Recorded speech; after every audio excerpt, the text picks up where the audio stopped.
Welcome to my presentation, The Successful Paradox of Learning About Learning, as voiced and produced by Kendall Thompson. I might change that title later. How do the students need the teacher? I struggled in this course with the understanding how the teacher needs to approach forming projects so they do not end with the teacher or medium-centered products that had little influence on part of the student.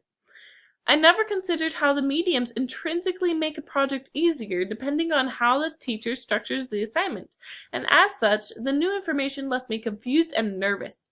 How could I form intro to, say, drawing projects that teach the basics of the medium but make the outcomes unique dependent on the students? This idea is important for me to be able to teach not just the medium but the mental processes that come with the art, and an intrinsic value in the student's art that makes it interesting for them while encouraging exploration and solidifying concepts. In my service learning class, I found that not understanding students was a challenge of mine. On the right is an image of a student whose artwork was difficult to coax him to do. On the one hand, he seemed like he was understanding, but on the other hand, he was not consistent with his statements of where the parts of a cow would go. There were points where he said a string of words quickly, and I could not understand him. The piece pictured on the left, meanwhile, is of a mythical creature based on the creature from a movie. The student was very adamant about the creature, yet I was not sure what she was saying, and I ended up just not understanding, which still eats at me. I decided because of this experience that I wanted to learn to lip read so I can interpret more fully a student's shy queries or quick statements and interpret what they are saying. I do not want to mishear students or have them repeat themselves because I cannot understand them. I improved in this over the semester by asking different relevant questions rather than asking the students to repeat themselves so I can form an image around their idea. The image on the right, I repeatedly asked what each piece of clay was and where on the body it went, carefully navigating away from my previous influences of where anatomy of a cow is. The image on the left, I asked whether the monster was good or evil, what it did, where it lived, and so forth. I aim to not have this problem in the future, however, thanks to these experiences. I developed throughout the semester in my ability to observe, think, and talk about learning and teaching in relation to the standards of the field and studio habits through becoming more succinct. But I would say I deteriorated in stating research in my reflections.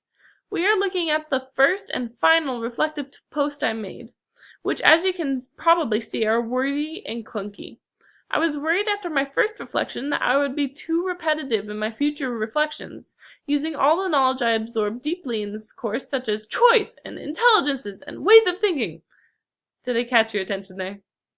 Anyways, too much surface knowledge that I would repeat and restate.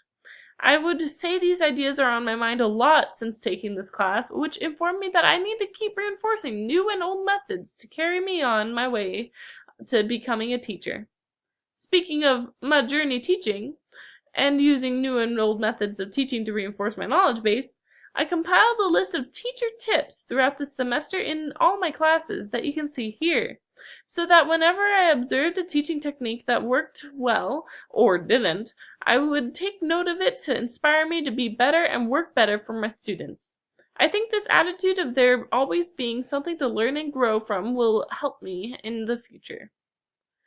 Speaking of learning and growing, this year I learned of, quotation marks here, aha moments. I hadn't before noticed how visible understanding is.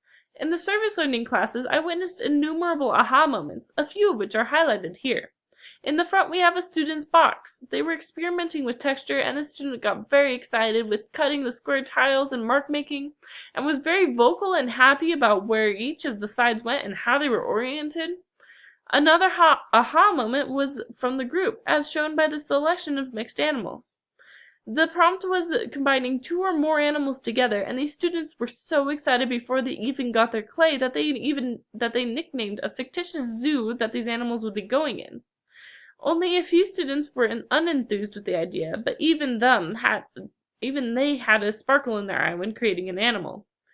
These experiences and others helped to inform my understanding of how much of art is dependent on the student's engagement with the project. If students were unenthused with the concept, they wouldn't work as hard or have as much of a commitment to their piece as these students did on their projects. It's also important to acknowledge that one project does not suit all, but modifications can be had to increase their interest and therefore investment. As far as reflection goes, it was important to consider what the students' interests were to get better-tuned art projects that would interest them. We couldn't have had those first aha moments without the first lesson, seeing what interested students. Without considering next steps in art making and teaching throughout the discussion posts and writing assignments, our group, and by extension myself, wouldn't have problem solved what could lose interest of students in future lessons, so they would go more smoothly. In this way, our reflections helped us adapt our lesson plans, which helped us tailor lessons more specifically. For instance, in the first lesson, which was coil pots, one student did not like making the pot and instead started using a fork to score a slab of clay in a design. My group members and I noticed this and formed the next lesson, which we already knew would be based around texture, in a similar way. Slabs of clay that would be textured, then put in a box. As such, this student had an aha moment, as I previously described, and went through growing and reflecting. We got to help all of the students to an aha moment. Throughout the lesson plans, I found that a lot of older research is still relevant, and now new research is always needed.